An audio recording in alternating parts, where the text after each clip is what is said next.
Praise the Lord. Ahanbamagtada kanbiba mapu Jesu Christagi Jesus Christ ki sengthoiraba minglenda yengbiriba amasung tabiriba nungsijaraba ichilinau sing ichil sing ima pabung sing marup sing oja sing mayam pumnamakpu dayanan laishramna Prabhu Jesu kanbiba mapu gi minglenda yaifa mongol nizari yengbiriba dom singidamakta loinana thamoidagi nungsiba amasung ikai khumna puchai ngasi agi thamoida phaujarak pakhardang mayam da share tawjage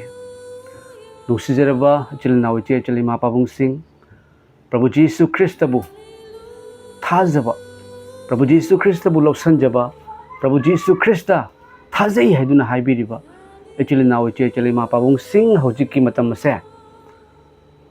Prabhu Jesu Christa kanbibagi mapuna lenglakpagi matam ado naksilaklabani matam ado oirabani kari numita karamba numita kanbibagi mapu Jesu Christana yaudagi hameng khaidokpagum dharma chenba pap chenba khaidoknabagi damakta lengbira kadoriba haibase koi khangdraba matamne amasung ipa ishorna haibirama wahai punamak tagong panbagi aroiba matamda kari oigani karamna oigani symbol singado aikhoida phongdok pirambado loina thunglare mayam ngasi yengu ba mafam singda mishimina mi amana amabu hatoga harauba hatnabagi damakta tawrakpa leibak kaya da leibak singda yengdu leibak punamakta hatagi lan tawdagi yekthidagi yeknadagi amasung taibang panbagi mioi singi marakta yengdu mayam hojiki oiba matamse aduga laina lachet khangdaba lakpadagi tsunami lakpadagi UR habadagi mayam ising chaudagi mioi kaya ngasi lepanaidana sinaragli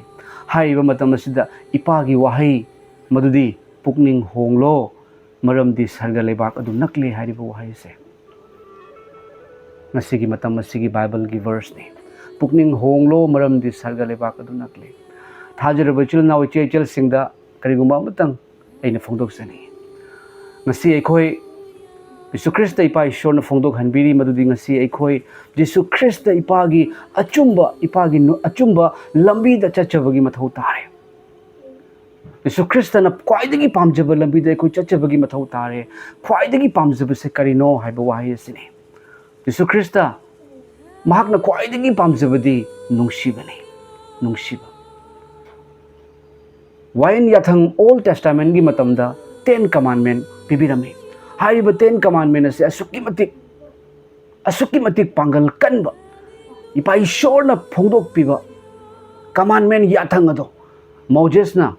pairaga purakpa matamda magi maithong ado numittagi hene langlami mioiba singna yengba ngamlamde haiba 10 commandment mioiba da piba yathang ado mayam hek ama hiktokpa matamda norokta tagadoba hell da tagadoba haiba yathang ado aikhoibu nungsibagi maramna ipa ishor haiba Yehova ipa ishorna ai amasung adombu nungsibagi damakta mahakki amatta ngaireba masanupa pibirakpani Prabhu Jesu Christa karigi damakta na Jesu Christa na lakpikhibase mioiba aikhoibu paptagi kanbinaba ishorgi manakta hanba yanabagi damakta leishem birakpa mapuda ipa abba haina kaujaba phangnabagi damakta Jesu lakpikhi Jesu thabirakhi pa ishorna amasung Jesu Christa na mapagna haiba induna Calvary cross ta nang amasung aibu kanbinabagi damakta chaifam naina hakchangda dakpham naina lauduna masadagi ikheng thadaduna makokta tingkhangi luhub makhutta makhongda yopi thahanduna mayam asigi khutsida yopi phawraga yerakpa matamda kari oigani khongda yopi phawraga thilakpa matamda yaisalakpa matamda kari oigani madu ai khoibu kanbinabagi damakta khangkhibani nang amasung aigi damakta Prabhu Jesu Christa na Calvary cross ta leiringai matamda haibi kiba wahai ipa maikhoi maral kokpiu maikhoi na ingonda tawriba se ai kanano khangjadabagini hai aduga Jesu Christa na finally mahakna kari haiki it is finished hojik loire hairaga makok lekthakibani mayam haibidi mioi bai khoibu kanbinabagi damakta ishor leise me mapugi thawrang adu mapung fakhre aduga Jesu Christa na haibirabagum aidi humni shuba numite hingat khani haibado humni shuba numite hingat khiba numini phuni leibiramli Bible na hai aduga changna sargada kaki ishorgi yek thangma nakanda famduna thajirbai khogi damakta haije biriba thawai sengba thabiraktuna loina hanbiriba ipagi achumba nungsibada khoi leiminarasi maramdi Bible na yamna kiningai oiba wahai amaka hairi ꯑꯩꯉꯣꯟꯗ ꯄ꯭ꯔꯚꯨ ꯄ꯭ꯔꯚꯨ ꯀꯧꯕ ꯄꯨꯝꯅꯃꯛ ꯁꯔꯒꯗ ꯆꯪꯉꯣꯏ ꯑꯗꯨꯕꯨ ꯁꯔꯒꯗ ꯂꯩꯕ ꯏꯄꯥꯒꯤ ꯅꯤꯡꯕ ꯇꯧꯕ ꯃꯍꯥꯛ ꯑꯗꯨꯅ ꯆꯪꯒꯅꯤ ꯁꯔꯒꯗ ꯂꯩꯕ ꯏꯄꯥꯒꯤ ꯅꯤꯡꯕꯁꯦ ꯃꯌꯥꯝ ꯅꯨꯡꯁꯤꯕꯅꯤ ꯅꯨꯡꯁꯤꯕ Old Testament matamda 10 commandment pilamba ishorgi yathang ado machanupa Jesu Christ na lakpiraba matungdane haiba yathang punamakto yathang ani khakta suple yathang ani khakta supchan hanbire mayam karino madudi nahak na nahak ki thamoi apumba na thawai apumba amasung napukning apumba na Yahweh Ishwar bu nungsigadabani mase ahan ba amasung khwaidagi chawba yathang ni haibiri mayam mase ahan ba masung khwaidagi chawba yathang aduga ani suba dudi nekhoina nekhoigi yumlon na babu na sama kumna nungsiu wayen yathang da yawri ba masung wa takthokpa mi singi wahay ado yathang ani asida suplabani nungsibada pap chabum chabum ko I haibadu mayam wayen yathang punamak se loina nungsibana thunghalle mayam nungsibada wayen yathang mapung fai haiduna Bible na hai hauju ekoi nungsibada changminase nungsirakpa matamda Old Testament matamda yathang tarado aikhoigi thamoida achumba nungsiba Jesu Christ gi nungsiba lakjaba matamda ne phattaba amata tawroi kanagumba amabu adomna nungsiba kanagumba amada adomna launamgadra adomna mangnaba singadra adomna hatgadra machin thigadra adomna mayam nungsiba wayan yathang ado nungsibada punsile ahan bada Yahweh ipa Ishwar bu thamoy apumba thawai apumba masung pukning apumba na nungsigadabani aduga ani subadudi nahak na nahak yumlon na babu na samakum na nungsi yumlon na babu na samakum na nungsi haibadi aigi mathau tabado aina aigi sabu nungsijabado adugumna ne yumlon na babu na samakum na nungsi nangna adomna phangnariba adomna unariba mi singdo adom gumna nungsibiu jat yengbigano maramdi Jesu ekhoigi pana jat jengde mayam ngasidi taibang panbada Ishwargi wapau haidok jaba matamda thengnajaba matamda mioi kya kya thengnei mayam ekhoine kari hai Christian dudi ekhoi phajana khangi hai Christian lanang phajana khangi adubu hana Christian oirami hojikti tokre karigi tokpano hangba matamda mina ngangak patabadagi Meena करेम कथाई नरकपदगी how ओले हाइबदगी काइदुना Christian कौबसिंगना फत्तबदगी Christian सिंगबु येंगदुना ताइबंग पानबगी Arang अराक पैसा लुपा पामबदगी हराउ कुमई पामबदगी कनबीबगी मपु जेसु Christ थादोखरे कनागुंबा मना आई दि Christian खंगी हाइरगा जेसु Christ थादोखरे HYBE तारगदी महा Christian ओइरंब Meera मा Christian गी मरमदा खंगब्रा खंगदे maramdi Jesu thajaba maram matamda taibang malem lei shembe mapuga mapa machagi mari lei if you believe in Jesus will give you power to become a child of God papi matik chada bai khogi ipa gi phawda aphaba macha oiba ngamda bai khoibu Jesu Christ bu thajaba gi maramna haiba numit tha thawan michak chingtam ising kangfal sanga upal waipal atia da paiduna leiba grahasing mioi bahai bai khoibu sembirakpa adam amasung ipu sembirakpa haiba ipa Ishwar ge khoi se machane ipa Ishwar gi macha oiram laga Jesu Christ bu thajaba matamda pap yaudaba matamda ipa gi manakta hangadabani maramdi Jesu na pap kokpi ki mahak na hingat ki Ishwar gi macha oiramaga amuk tholakpa haibase mahak Jesu khangi haigadra hairoi Jesu Christ na kari hai ai di ahing bai singi futni ai gi sing thakkiba mahak ado amukana khawrang laroi mayam maramdi wahang pumnamaki paukhum problem pumnamaki solution Jesu Christ dane amen Praise the Lord. Maramaduna thajaraba sing hojik pukning hongminasi aikoi nungsibada changminasi. Kanagumba amana ai Christian ni haibagi khudam aikoina karigumba amagi khudam mathau tai mayam chinna ngangba khaktana yade khudam mathau tai ipana kari hai chin khaktana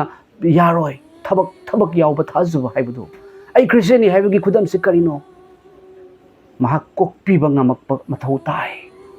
Jesu na kokpi khi Kalbari gi cross ta mangon da yopi tharak pasing phubi rak pasing makok ta tingkhang ta option duna e da than bado mai khoi kokpi ki pa nang su kokpi mai khoi khangja da bagini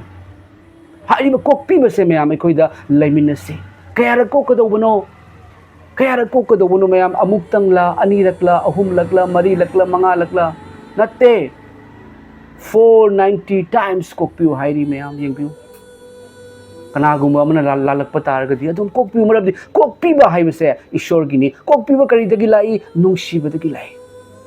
ngasidi taibang pan bada nungsidabana thankhre mayam jeknabana thankhre taibang pan se yeknaba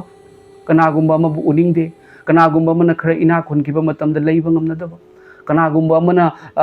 achauba ma mithoi mihen oirakpa matamda yengba ngamnadaba paisa kharagi damakta hatok piraga paisa do laudagi